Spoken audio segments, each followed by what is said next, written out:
The quaint, tree-lined street felt like a safe haven, a place where she could finally breathe again.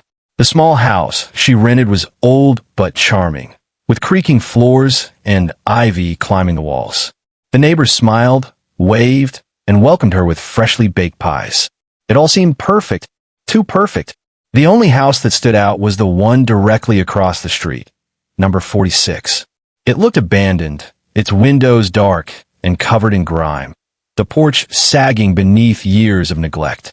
Every other house on the street had flowers in the yard or children's toys scattered about, but number 46 was a black stain on an otherwise cheerful street. The realtor had told her that no one lived there anymore, not since the accident. When Emily asked what kind of accident, the woman simply smiled too quickly and changed the subject. Emily didn't press further. She had always believed that curiosity was what got people into trouble. That belief didn't last long. The first night in her new home was uneventful, save for the occasional groan of the old pipes. But as the clock struck 3:03 a.m., a sound drifted through her open window, a faint whisper, like someone calling her name from across the street. Emily. She froze. Her heart thudded painfully in her chest. It wasn't the wind. It was clear, drawn out, deliberate. She peeked through the blinds. The street was empty, bathed in the pale glow of a flickering streetlight. But as her eyes adjusted, she saw movement, something in the window of number 46. A shape, a face. She stepped back, gasping softly, and the blind snapped shut. For a long time, she stood motionless, listening to the silence pressing against her walls. Eventually, exhaustion won, and she drifted into a restless sleep. The next morning, sunlight filtered through her curtains, painting the room gold. The haunting from the night before felt almost silly now. She laughed at herself as she brewed coffee, convincing herself it had been a dream. She went out to get her mail and noticed an elderly man trimming the hedge across the street. "Morning," she called cheerfully. The man's shears stopped mid-snip. He turned slowly, his eyes narrowing when he saw her. "You in the Carter place now?" he asked. She nodded. "Just moved in yesterday." He hesitated, then said quietly, "You should keep your windows closed at night." She laughed awkwardly. Because of bugs?" He didn't answer. Instead, he pointed with his shears toward number 46. "They like the sound of voices," he muttered, before turning back to his hedge. That evening, Emily sat at her living room, scrolling through her phone. The house was quiet, too quiet. The ticking of the wall clock seemed unusually loud. Then, a soft thud echoed from the front door. A package? At this hour? When she opened the door, there was nothing there. Only an old, folded piece of yellowed paper resting on her doorstep. She picked it up. Written in jagged handwriting were the words, "Don't look in the window." Her stomach dropped.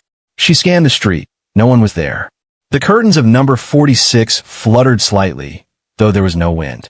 That night, she locked every door, every window, and turned on all the lights. Still, at 3:03 a.m., she heard the whisper again.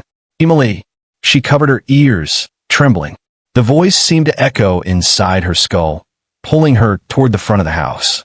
Her body moved before her mind could resist. Step by step, she found herself standing at the window. Her trembling fingers reached for the curtain.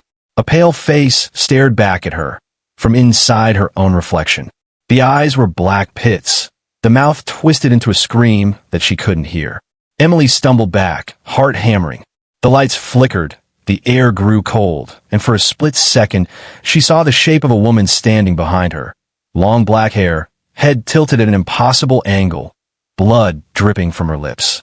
When the lights steadied, Emily was alone. Days passed. She tried to distract herself with work, cleaning, anything to stay busy. But every night, something happened. Whispers in the hallway. Footsteps in the attic. Once, she woke up to find all her drawers open, her clothes folded neatly on the floor in strange, symmetrical patterns. She started researching the house across the street. Number 46 had belonged to the Wilkes family, a mother, father, and their daughter, Lily.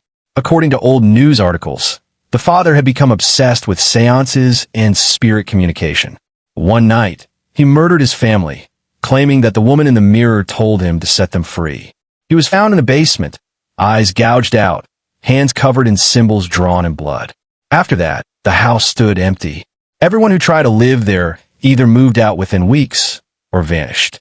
Emily began seeing things during the day now. Reflections that didn't match her movements. Voices echoing faintly when she spoke. And every morning, the words "Don't look in the window" appeared scrawled on her bathroom mirror. One afternoon, as she stood by her sink, something shifted in the corner of her eye. Her reflection was smiling, though she wasn't. Slowly, the reflection raised its hand and pressed it against the glass. Emily's breath hitched as frost began to spread across the mirror, the temperature dropping instantly. A whisper echoed. "You're one of us now," Emily screamed, stumbling backward, knocking over a bottle that shattered on the floor. She fled the house and pounded on the old man's door across the street. He opened it, pale and shaking. "You looked, didn't you?" he whispered. I saw something." He grabbed her shoulders. "It's her, the Wilkes girl. She doesn't want to be alone." He handed her a small tin box. "This was blessed. Keep it by your window. Whatever happens, don't go into that house." That night, Emily placed the box on her windowsill and prayed it would be enough. The air grew thick, heavy, and electric. At exactly 3:03, her lights went out. She could feel something watching her, breathing in the dark.